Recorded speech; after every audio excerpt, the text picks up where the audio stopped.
It's about $8,000 tax credit. That's what I was like. Nobody cares about that. That's old news. First-time homebuyers. Do you care about the $8,000 home buyer tax credit? My fiance already owns a home, so we wouldn't get it. Oh. See, doesn't care. She searched on $6,500 move up. Move up, yeah. She searched on Google for it.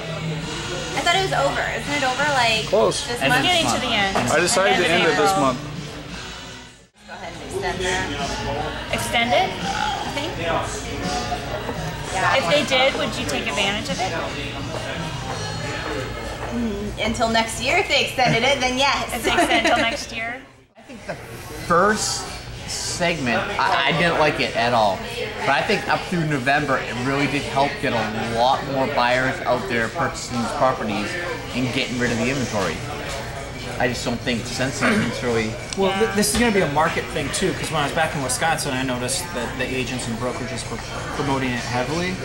But in Seattle, when the average sales price in the marketplace is $350, $450, it didn't seem to make as big a difference. But as marketplaces where a home's $80,000, $8,000 tax credit sounds like a pretty good deal. It did help initially. I think from what I've seen just recently, no one seems to care anymore. I mean, the buyers that I'm working with, they don't care about the tax credit. They're like, if I get it, I get it. If I don't, I don't. And I honestly think that's probably the best way it should be addressed. No one should buy a house because they want to get an $8,000 tax credit. I mean, that's just silly. So I definitely don't think we should go on.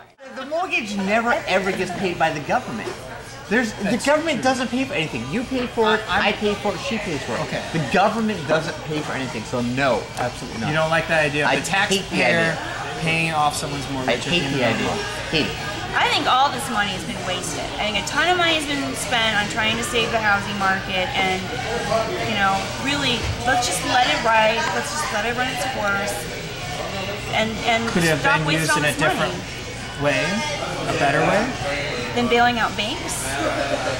and doing tax credits to buyers? Well, I think if you look at the tax credits to buyers, you look at the bailout to the banks, and you look at, you know, all the money that was wasted on HAMP, if you had taken all that money and you had thrown it towards principal reductions, you could have got almost everyone in this country a principal reductions. Government could have spent money, instead of trying to get people into homes, spending money to help people keep their homes. Keep their homes, but not only do you keep your homes, what you do is you create a mobile society. People can now sell their house, go to where the jobs are, because they're not upside down.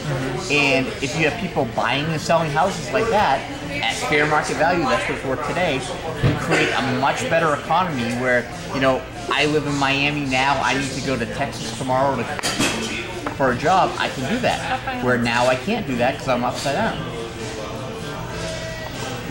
Yeah, what he said.